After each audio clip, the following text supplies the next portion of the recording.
so don't panic. But if you guys don't know what the hell I'm talking about, well, essentially, I decided to have the Matt McKeever Monday Marijuana Madness shows that we used to do here. We still got marijuana, so don't panic. But I figured let's just kind of mix it up a little bit. I wanted to become a bit more of a two-way conversation. So essentially, if you guys want to send me a postcard, if you want to send me a letter, whatever you want, good vibes only, there's a link in the video description down below where you can find my mailing address. And yeah, I just think it'd be kind of cool to do this with everyone. So again, those of you that get value from this, awesome, wonderful. Let's treat it as a Ask Matt McKeever anything sort of show. And again, I'll always give prioritization to those of you that send mail. And if it turns out that this dries up and people stop sending me mail, again, no harm, no foul. I'll just simply take that as a sign that, hey, I'm not providing enough value on these live streams. And I'll just go back to doubling down on the Matt McKeever Maple Pill show.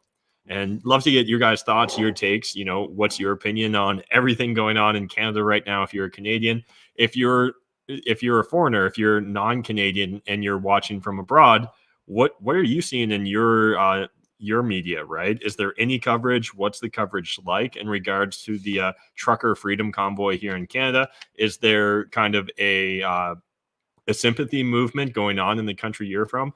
I know it seems like Australia. I believe I saw Italy, Brazil, New Zealand, I think was one as well, where it sounded like there was several other countries that are likely going to have their own trucker convoys developing.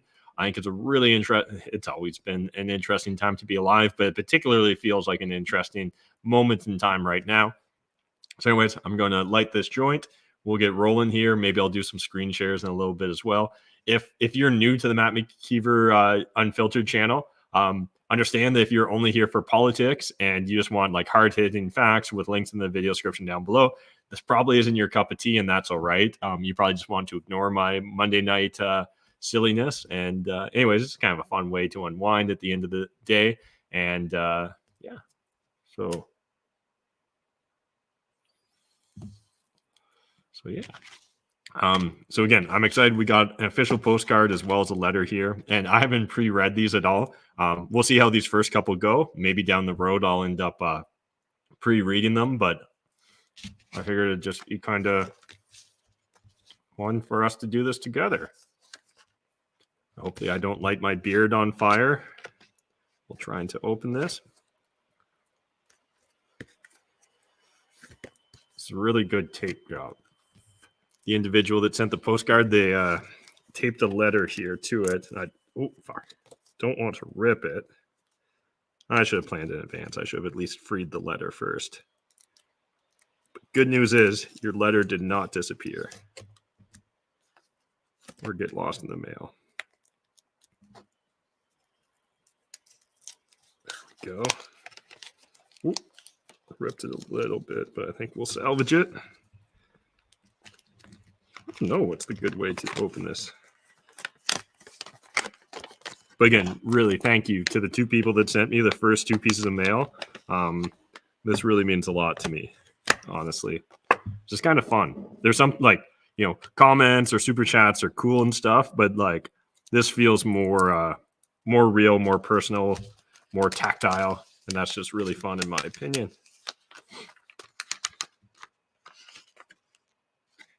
Cool. So first of all, they include this little card here. So everything you don't know is something you can learn. The green screen makes that extra trippy. And just a little FYI, if you guys don't know what's behind me, this is essentially the Problems and Profit Citadel. That's the main lodge there. That's the cabin I often stay in. And then there's a bunch of other cabins behind my head. So already we're off to a great start. Oh, geez. I started reading it at first and I was like, this is a language I don't speak. And I started to get intimidated. Attention, Matt McKeever. Hello, comrade. Greens from the USSR of North America, Canada. We welcome the growth of socialism in this country. Soon we will be one world brotherhood of comrades harassing the powers of socialism and communism for greater good, or harnessing the power of socialism and communism for greater good. Let's drink vodka and celebrate. Comrade Peter. That's hilarious. I love it. I'm going to continue on here. It doesn't look like there's anything too personal. So just kidding. I'm a capitalist Pete, and like a good joke. I love it. This is a great way to start it off, Pete. So one, thank you very much for this. I'm a fan from London, Ontario. I've been watching your video feeds for about 4 years. Wow, that's an OG. That's going back. We originally started making YouTube, or I originally started making YouTube content in 2016. August 31st is when I released my first 3 videos. One was me getting bit by fleas. One was the very first limo tour. And then another one was part 1 in my Burying Alive Street series. Although I'm much older than you, 50, I've learned a great deal from your videos. I attain fire mostly through small businesses, but I really enjoy your real estate, social networks, and blockchain ventures wisdoms. Also, my kids are old enough to benefit from your wisdom. Keep up the great work. Wow, thank you very much, Peter. This is I couldn't have asked for a better first letter there. That's fantastic. I really do appreciate that. And I'm curious, at some point in time, I'm going to go on like Google Translate and see whether that's actual Russian there that can be translated.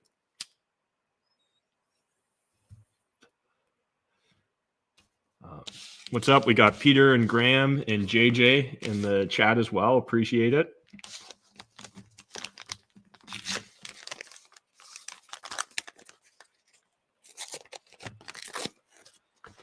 I'm going to need a theme song or something for the mailbag that I can play while I'm opening mail so that there's not just dead air.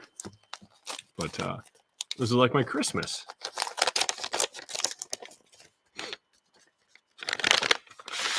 Ooh, this is a handwritten letter too. This is awesome, guys.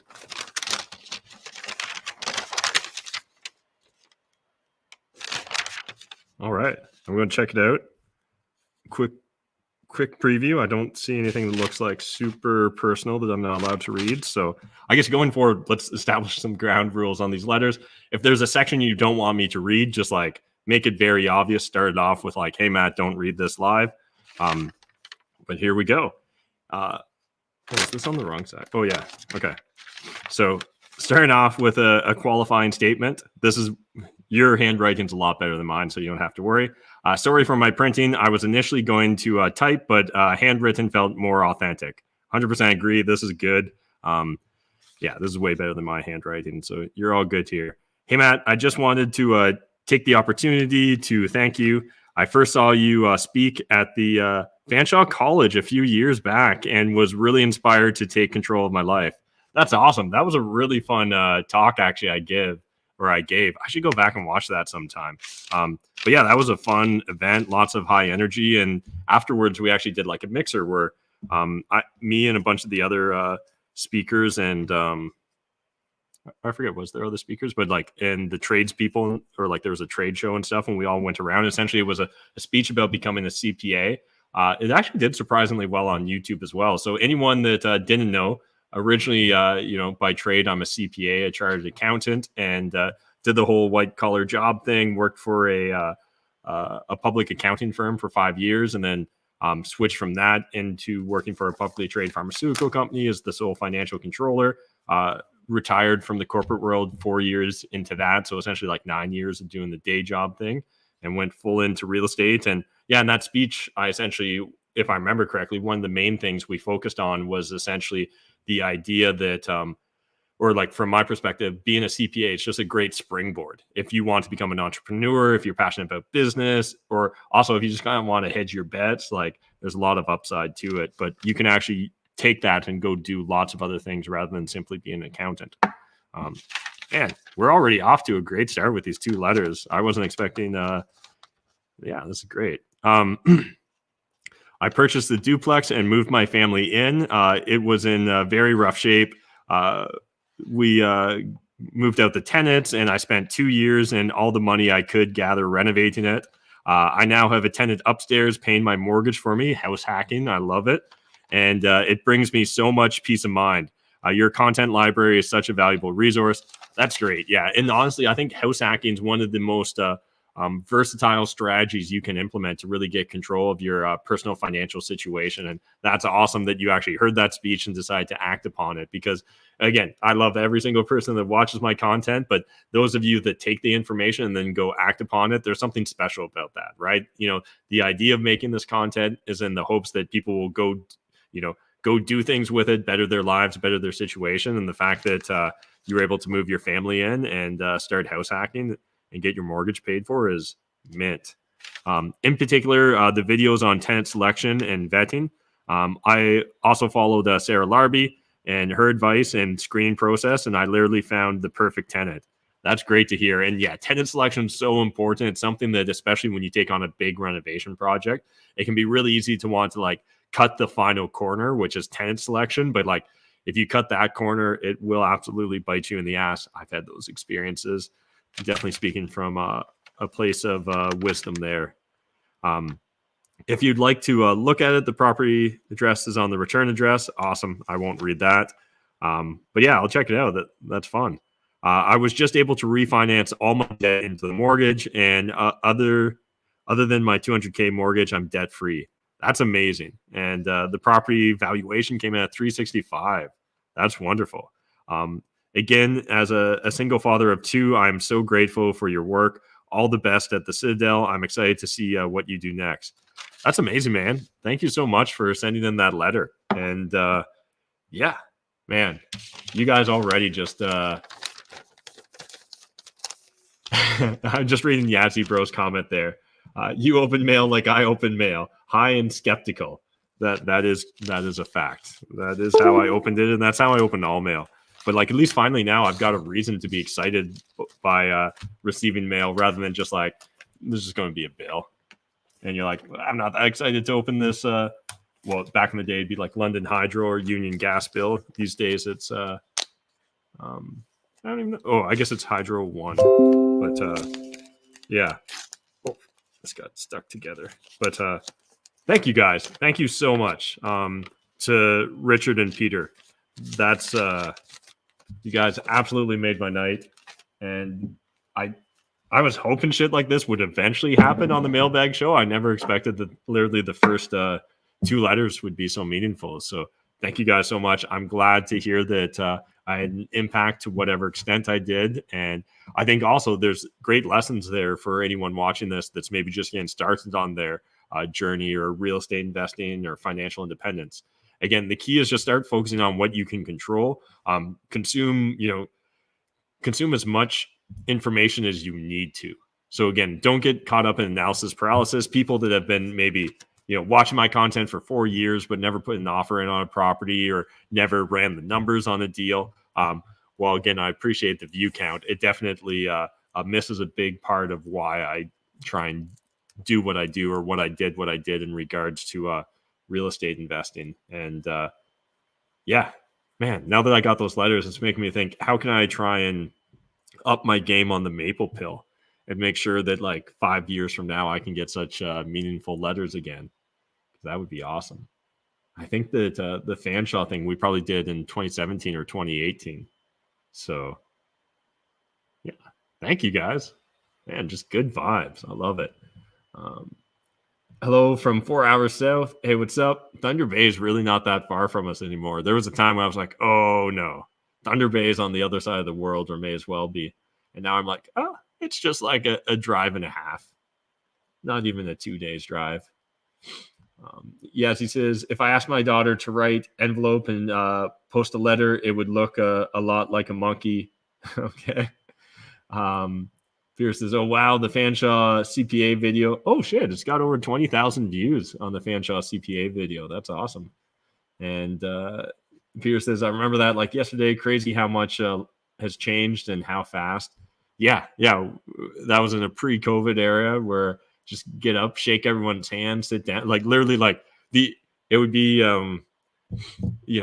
someone that is very concerned about COVID's nightmare, where it's like, hey, I'm going to give a talk in front of an audience. Then I'm going to like just shake everyone's hand that comes up and meets me. And then I'm going to sit down and do like a network speed dating. So that's cool. Terry says, I think you'd be surprised at how many people you've actually helped. I, for one, am grateful for everything I've learned from you and others like yourself.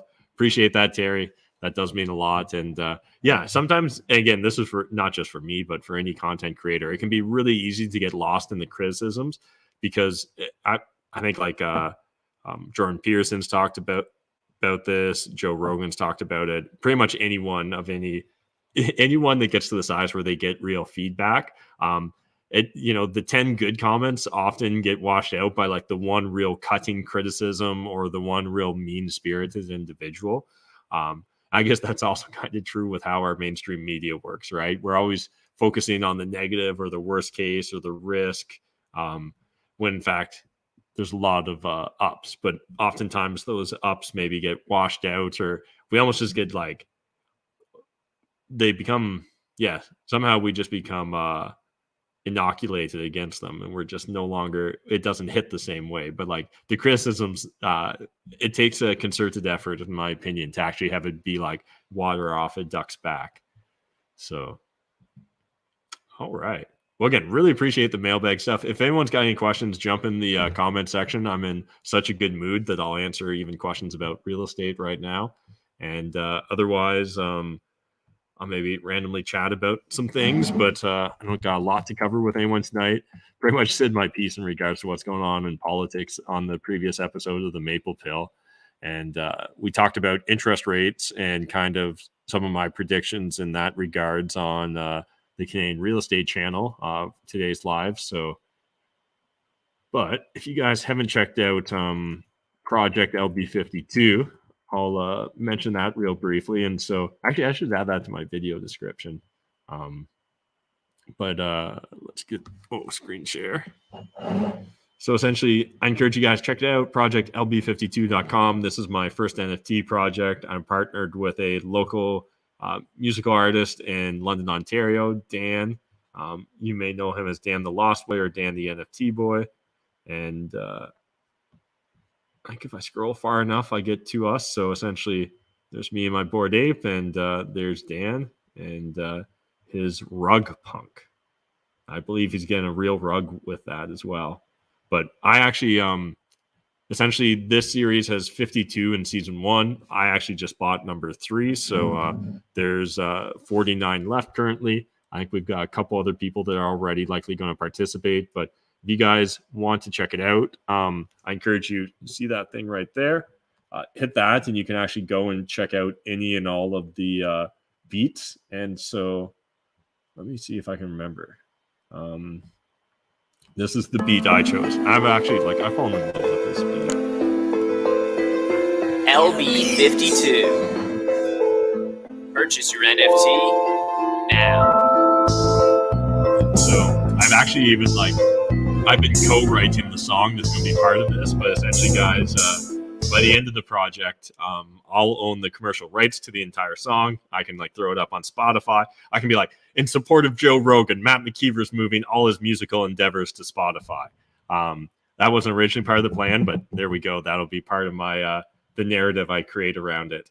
I'll be the opposite. Honestly, maybe I'll go on a low rant here. I am terribly concerned about what's going on with Spotify, Joe Rogan, and the music boycotts. I really thought it was just going to die off after Neil Young. And I actually really love Neil Young as a musician, and I've listened to Old Man and Heart of Gold, and those two primarily on repeat to ad nausea. But seeing people dogpile on, seeing Spotify announce that they're going to kind of put a disclaimer or some sort of warning at the start. This is so much more than about podcast at this point in time. This is about just the pursuit of truth. And I know I probably already go on a lot of rants in regards about the pursuit of truth, but it's just so important. If you can't have truth, to me, it's so hard to have a stable interpretation of reality. And if you don't have a stable interpretation of reality, it's hard to accomplish shit in life. And so, again, I know a lot of people probably, and this may be an adequate strategy, but we'll just dial in and focus on just them and theirs and just focus on crushing that. And while I respect that, and honestly, I even wonder at times if there's maybe a season where you do that and then you move on. In a perfect world, I could eventually.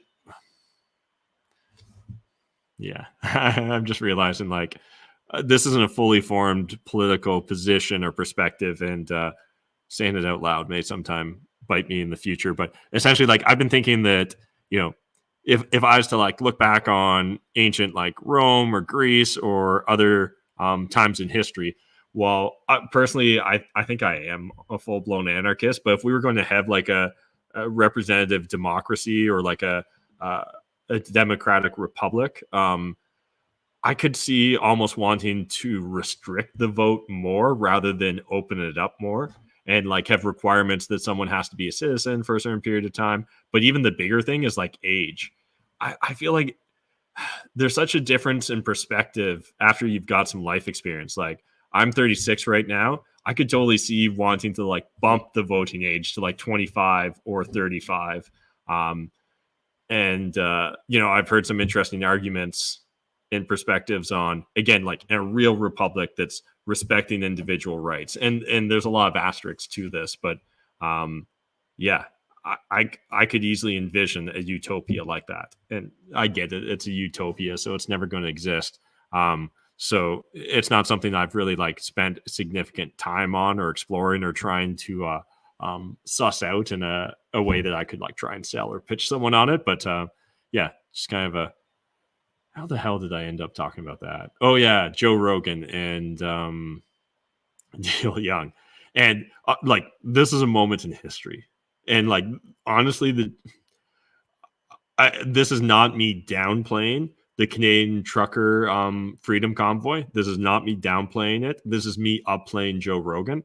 I suspect that this Joe Rogan, Spotify, and cancel culture is going to have a bigger impact on the world than just about possibly anything else we're living through. I know that's a bombastic statement, but I just feel like if they're able to, I just don't think that they could. But if they could completely cancel Joe Rogan, I think it sets a precedent that anyone could be canceled, particularly because he's got a thick skin. He doesn't want to be canceled, so he's almost just going to refuse to play their game of being cancelable bull. There's one too many bulls there, I think. But yeah, he wouldn't be willing to play their cancel game. In addition, he can't be like financially canceled based upon the best of my perspectives. And he's coming from such a position of strength. And honestly, such, from my perspective, authentic desire for the pursuit of truth. I know some people that are more skeptical in the in certain conspiracy circles will say he's paid opposition or, he's a Fed or that. I mean, at this point in time, I'm not going to say anyone isn't an asset for the government, but I do think that what's going on will have serious consequences for the future. And I think that like showing support in whatever way in the culture war is more important now than ever before. I don't want to live in 1984. I don't want to live in, like, honestly, I know Canada has hate speech laws, but I don't want to live in a country that has hate speech. I don't want to live in a country that moderates speech outside of literally short of holding people back from yelling fire in a crowded theater. Right. I don't think that I don't think there's any ideas that are so evil that they can't be explored.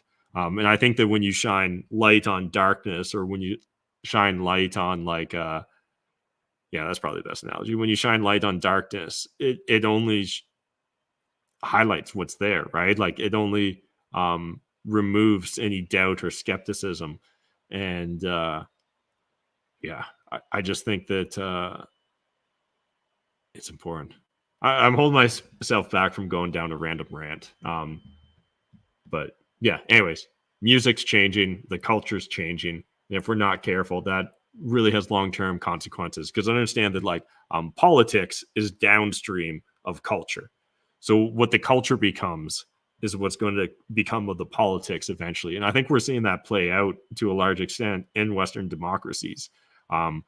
We're seeing that the whatever you want to call it, the citadels, and that's usually used in a negative connotation in this, where like my citadel is a wonderful thing. But when the cathedral, other people call it, or when the institutions, when the post-secondary education, when the university elites, when that all was essentially co-opted by leftists, by progressives, by communists, we're really seeing that play out now. because it seems like it actually took a couple generations for it to really fully infiltrate and permeate that aspect, and then it drips into the culture, and or flows into the culture. And I think we're starting to really see the consequences of it coming into the culture now.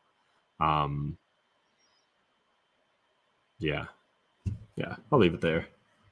But Joe Rogan's important. Save him at all costs, in my opinion. What's going on there? I think he'd be. Oh, why is that showing up so weird? Anyways, I'll keep moving.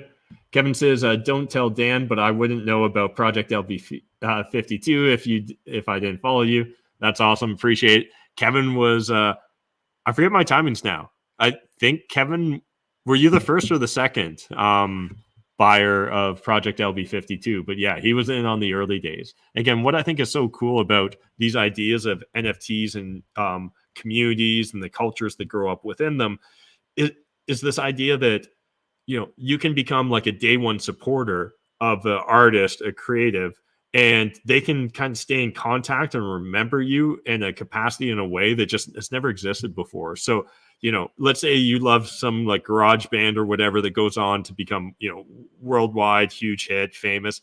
You know, maybe the way you supported them day one was you showed up to their Toonie show, right? Where it was like a Toonie cover. Or maybe you bought like the first band shirt they ever sold, or bought the first CD they ever burned. But again, it's so hard for you to like stay in contact with the band, or the band be aware of you years down the road or decades down the road, right? Where when it's on the blockchain, when there's an NFT or some sort of token or real documentation behind it, I think that those creators, those artists, I think if they're worth their salt, they'll want to reward their day one supporters. And this is such an easy way to manage that sort of community. So again,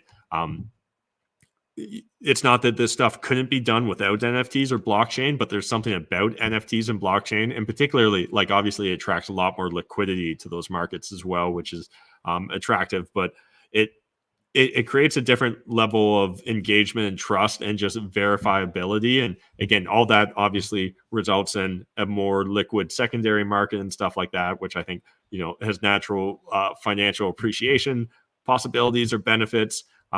The ability for people to pump your bags, as we say in NFT land or crypto Twitter. But there's also just something really cool about being able to connect, right? Like, I definitely have at times a romantic vision of history or the past, but the idea of like becoming a patron of the arts. Well, NFTs, and especially like these custom, unique one-of-one types or small series, or where you get something one-of-one from it, to me is like becoming a patron of the art. And it's just so cool because, one, like the cost of storage, the cost of support is more manageable. And then in addition to it, your ability to access, right? Like you can be on the other side of the world and support this artist and essentially get a proof that you were a day one supporter. And honestly, to a certain extent, you know, I think that that's a really valuable part of the story and history of that creator and the art they create that we often don't get exposed to unless you go like deep into art history when looking at like famous pieces of art and stuff like that, right? Like people may know the Mona Lisa, but like, you know, why was it painted? Who paid for it? I think that knowledge is a lot falls by the wayside a lot faster, I guess is what I'm saying. Terry says, when I say helped, that's really minimizing what you actually have done. You've changed lives. I'm closing my first deal, and this is strictly from learning from your videos. You've changed lives. Appreciate that, Terry. Man, just the chat and the mailbag's full of good vibes. Appreciate it, guys. Basomatics says, I've watched on and off for a year. Simply appreciate a different point of view. Always happy to provide a different point of view. Don says, hey, Matt, did you perhaps get a chance to view that interview of retired premier? Oh, yeah. So I haven't watched all of it just because, honestly, I got like hijacked by the trucker narrative primarily. But from what I've watched so far of the interview by Jordan Peterson of Premier Peckford, it's really good. And I think it's really important. And I'm trying to think of what I can say here. But I think we're going to be hearing a lot more of him in the near future. So I've heard from some people that know some things, but I don't think they've officially announced any stuff yet. But I think we can look forward to him him being more outspoken and more visible in Canada, and I think that that's only a good thing. But let me finish reading your comment. So interview of retired Premier Peckford, yeah, and I think it was Newfoundland, right? And he's the only living signatory of the Canadian Charter of Rights. Retired Premier Peckford by Jordan Peterson. It was on YouTube. They discussed the overreach by Trudeau and his lawsuit against him. Yeah, I've heard good things about it. I've got maybe halfway through it. I'm probably going to watch it tomorrow morning because when I watch that sort of stuff like high, I usually just don't retain it the same way. Especially these days, I want to try and become better at that callback. And so oftentimes for me, if I want to like really remember details and like specifics, sober Matt is the better Matt for taking on those tasks. Question: housing beyond unaffordable, 15 million homes in Canada, 1.5 million vacant. Thoughts?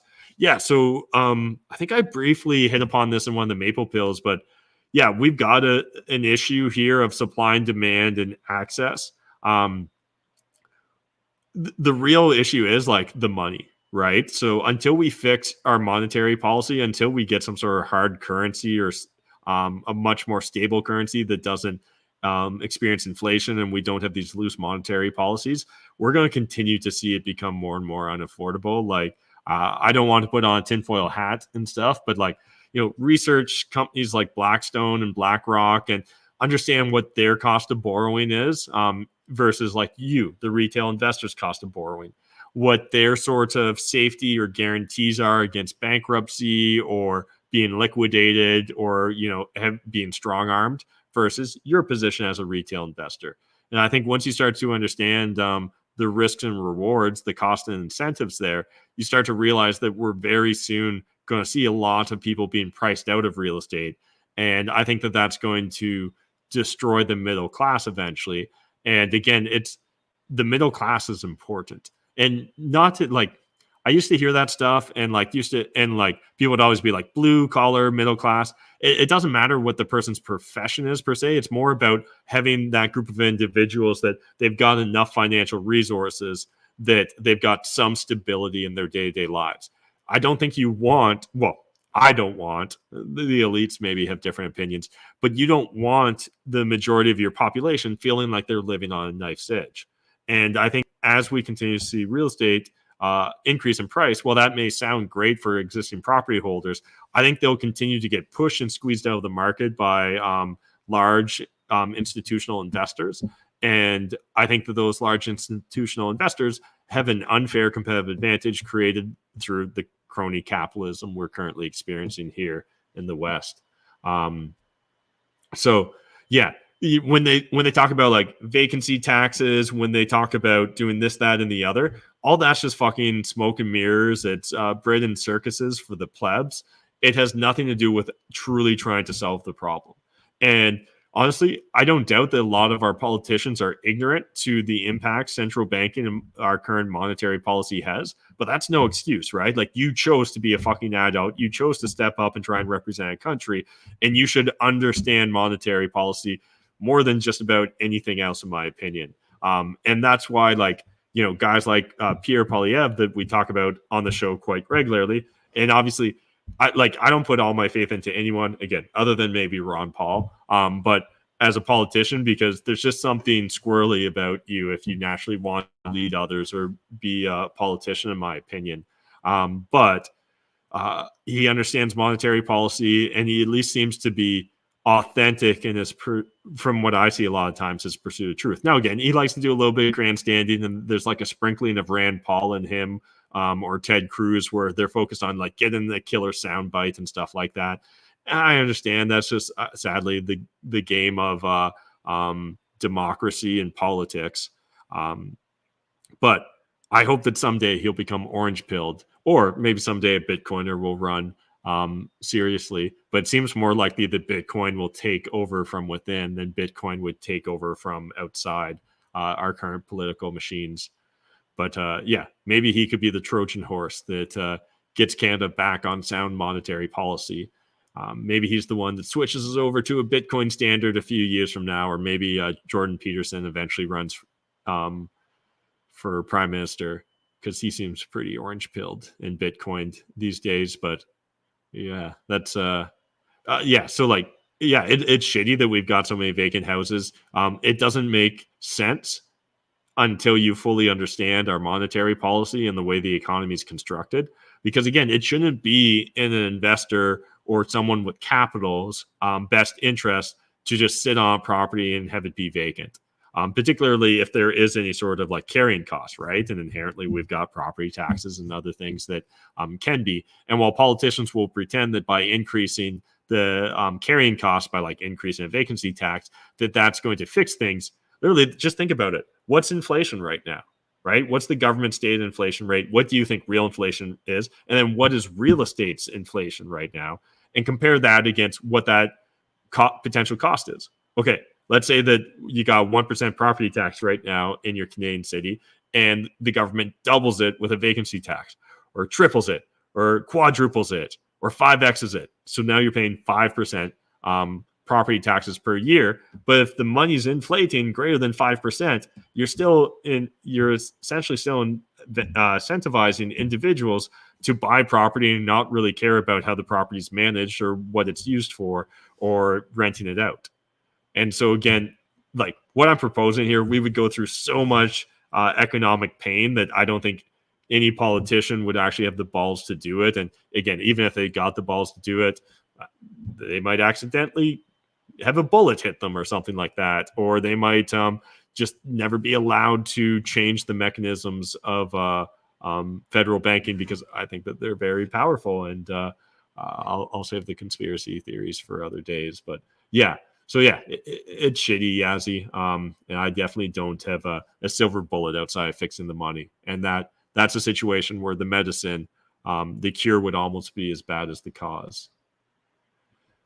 Terry says, if you're answering any questions on real estate, can I ask you to suggest some mortgage brokers or private lenders I can discuss matters with? I appreciate any recommendations, and please bring back the pitch. I'd love to get on there. I don't think you'll be seeing the pitch anytime soon, but if that changes, I'll definitely let you guys know on social. But outside of that, I'd encourage you, start with the Finlay Mortgage team, right? They're on the channel, used to be on the channel, I think, every Friday. They're now kind of every other Friday, but both Josh and Aaron at the Finlay Mortgage team are amazing. They work with a lot of Canadian real estate investors in Southwestern Ontario. Again, they can, in theory, help you out regardless of where you are in Canada. But just talk to like almost any active Ontario real estate investor, particularly any that go to networking events or run in similar circles to myself or viewers of the show, and you're going to hear Josh or Aaron's name come up. They're very focused on working with investors, and they're standing investors. They're also investors themselves. So I would really start there. And then outside of that, if you're looking for more local connections, start asking local investors, right? Who are they working with? And again, at least based on my opinion, mortgage agents and mortgage brokers, no one really has like a possessiveness to them. Now, when we get into private lenders, you may find individuals are more possessive of their private lenders. But even if, like, let's say someone's got a dream lender, there should be a way that you can make a deal or convince them to let their dream lender work with you as well, particularly if that dream lender has more capital available. So again, let's say, what's attractive to you about that dream lender is they've got a low interest rate and they're really easy to work with, and they do high loan to values or something like that. If you find that out, and let's say your friend or your acquaintance, your business peer, they don't want to share because they're scared or they're scarcity oriented, find a win-win. Like literally, again, you can't pay them you probably shouldn't pay them a referral fee or anything like that, but let's just walk through a theoretical mental exercise here. Let's say that you're talking to a friend and they know someone, and you're like, oh man, like they're only charging 9% interest. I'm getting quoted 12% interest out of all my other private lenders with less favorable terms. Man, if there was a way that you could introduce me to them and I could do a deal with them, I'd save like 3% on my mortgage. And let's say that it's a large deal, it's $1 million deal, and I'm saving 3% a year in interest. Well, that's like $30,000. That's a lot of money, man. Even if I was paying 10% interest and I had to pay someone like $10,000 for just, introducing me, for just like making the connection, for vouching for me, man, that would be a worthwhile expense to me. You may find that there's a win-win-win there for everyone involved potentially. So again, I think the real key is thinking of it creatively and understanding it is a relationship and numbers game. So you need to be focused on building relationships with these lenders and individuals that work with these lenders, as well as like you need to actually interact with a bunch of them. Everyone wants to find like the one dream lender that's going to be able to do every type of deal in every situation. That doesn't exist, right? Like Josh and Aaron can find you one lender for this type of deal and one lender for that type of deal and things like that. But again, you're never just going to be able to I know we all just want the where you can just send a question mark at 2 a.m. to your lender and the lender's like, yeah, I'm in. But it just doesn't exist. Or at least you're going to have to spend 10 or 20 years in the industry before you're going to find yourself with that sort of relationship with a lender. JJ says they are only putting disclaimers on any and everything that talks about a major issue around the world. Absolutely. Peter saying body fat percentage restrictions to vote. That would be controversial, but it would show that they could probably pass the marshmallow test. That'd maybe be something. Aislinn says, I wonder what percentage of the people that turn out to vote are above 30. I anticipate it would be quite high. Yeah, I don't disagree with that, Aislinn, but there's a couple other caveats I was going to add on there, but there's probably just someday down the road it would bite me in the ass if I was to say it. So I trailed off there. But I do think that holding it off hopefully would make it feel, again, talking about the marshmallow test, give you a greater sense of satisfaction, right? If at 35 you got the right to vote, ideally you've been wanting it and thinking about it. Again, that doesn't mean you couldn't influence people. And ideally, this is, as I said, a republic that has strict enforcement of individual property rights and freedoms. So it would still give you a lot more. Yeah, I'm building a utopia, but I prefer just no democracy, just anarchy, individual voluntary cooperation and contracts for all. Joe spoke about it today. Yeah, I did watch it. It's a good little clip and definitely worth checking out. We all know the Liberals' average voting age is 120. Not only age, IQ voting restrictions, and propensity to brainwashing. Yeah, if there was a perfect test for that, I could understand the desire to implement that in one's perfect republic. Aislinn said, just add a skill testing question to every ballot. Yeah, as long as it's not the CAPTCHA, because somehow I seem to fail those CAPTCHAs way more often than I should, where it's click the ones with a wheel. I'm like, I've done it correctly, and then it'll give me another test where it's and now do these traffic lights. I'm like, and it's now do this bicycle. And you're like, how many CAPTCHAs do I need to do to prove to you that I'm a human? Graham Griffin, the American Republic's founders, made arguments for voting rights to be awarded exclusively to landowners. Yeah, that was one of the things that I was thinking about. But I know, being a real estate investor and landlord, that I just figured that could bite me in the ass. But yeah, I do understand how they came to those conclusions. Again, one of the frustrating parts is, in your perfect utopia, everyone restarts at zero, and it's this thing where only those creating value, where it's a true meritocracy. Unfortunately, we've suffered under certain forms of socialism, certain forms of crony capitalism, with technocrats and multinational corporations and all this stuff that we'll never be able to truly have a utopia. Again, maybe outside of anarchy and complete voluntary cooperation, but again, that would certainly be disruptive and hard for us to transition over to that, because most people just aren't ready to be radically responsible for themselves. Basmatic, he tried to engineer a 8,000-pound car into a net zero green machine for years.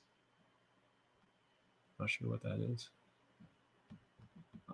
Neil Young has been taken advantage of several times in the past. Plano, the FLAC device, then this dumb Super Lincoln. Oh, interesting. Yeah. And again, if you guys go down a rabbit hole, like look into actually who owns his catalog or the rights to his catalog, and it's much different than you might expect. Brandon Miller says, "Hey everyone, happy to see some fellow LB52 Space Monkeys in here." Yep, Kevin's giving us a vibe check. Aislinn on the ooh ah. If you guys haven't checked out, LB52's got a fun little Discord that, again, I think it's just authentic, and there's something really fun about being in authentic groups. Boom, BlackRock, 10 conspirational thoughts,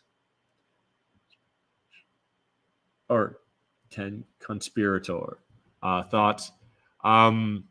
Not sure about the last thing there, but yeah, definitely BlackRock and Blackstone and all those businesses, or 10 trillion in holdings. Yes, absolutely. There's shenanigans there. Terry says, thanks. Awesome. Glad those were useful tips. Yes, he says, here's one. BR proxy paid Antifa and BLM to trash down cores. Yeah, I've heard of those theories before. I don't think that I've seen like the smoking gun towards those conspiracies, but it is an interesting thought exercise. And again, I don't want to get canceled off of YouTube prematurely, but I can understand why individuals sometimes come to those conclusions. And certainly, even if they are above board in that regards, they definitely have a unfair competitive advantage that's being created by federal monetary policy in the central banks, and essentially the politicians at minimum are complacent or complicit with what's going on. And again, without like completely overhauling the monetary policy, we can keep focusing on different band-aid solutions and stopgap measures and triage, but we're never going to solve the underlying issue till we solve the money problem. And that's why, despite what a lot of other Bitcoin maxis would think, I actually deep down do believe I'm a Bitcoin maxi, but I also I can't help but have a higher time preference than I should. So because I still struggle with developing a low time preference, I constantly want to go make money in other areas and take on other creative endeavors rather than simply stack sats. But I do think Bitcoin is the best solution I've been made aware of. And I know other people will bring up, different privacy coins and things like that, and interesting, and, there may be value there, but I think that any faults of Bitcoin, a lot of it can be solved on other layers or through other solutions.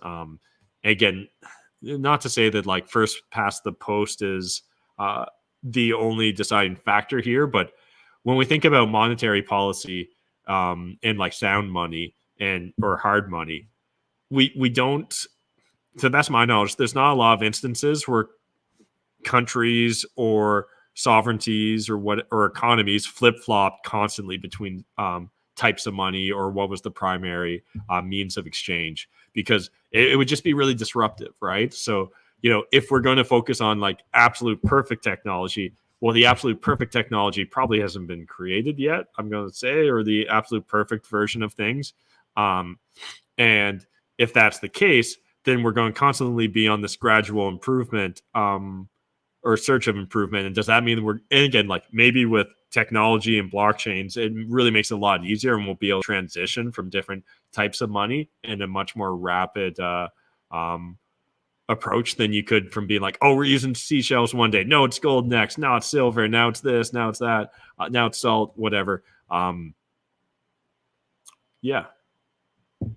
Just some random thoughts on it. Yeah, I love learning more about Austrian economics, about Bitcoin, about right now just finishing up the book, The Sovereign Individual. Really encourage those of you that haven't checked it out to do so.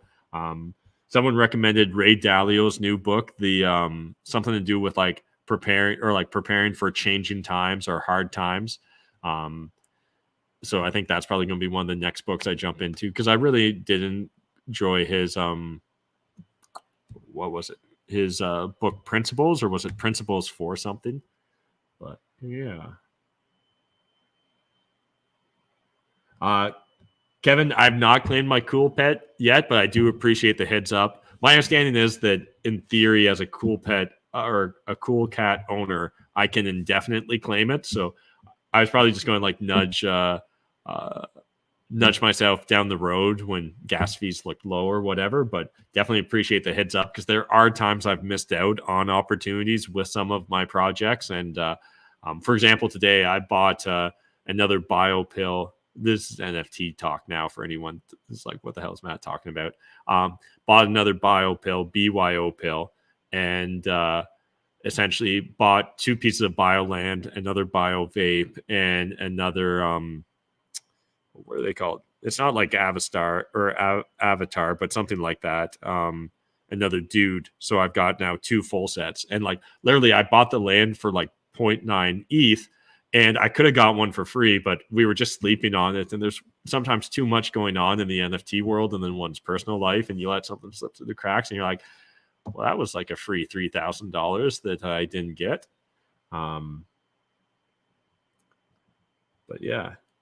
Yes, he says the absolute perfect version of things exists, just not for us yet. I like the optimism, and that's probably a good spot to leave it off on. Appreciate those of you guys watching this video. If you enjoy it, smash the like button. Reminder, the whole point of these shows going forward is to get pieces of mail. So again, this is literally just a mailbag show. As long as I get at least 1 piece of mail from you guys per week, we'll do the show. If I don't, we may not. We'll see what my mood is like on any given Monday. But I really do appreciate it. It means a lot to me. And these were 2 fantastic letters. I couldn't have asked for anything better, particularly for the first mailbag episode. So again, huge thanks to Peter and Richard. And hopefully I get some more mail in the future. Thanks, guys. Appreciate it.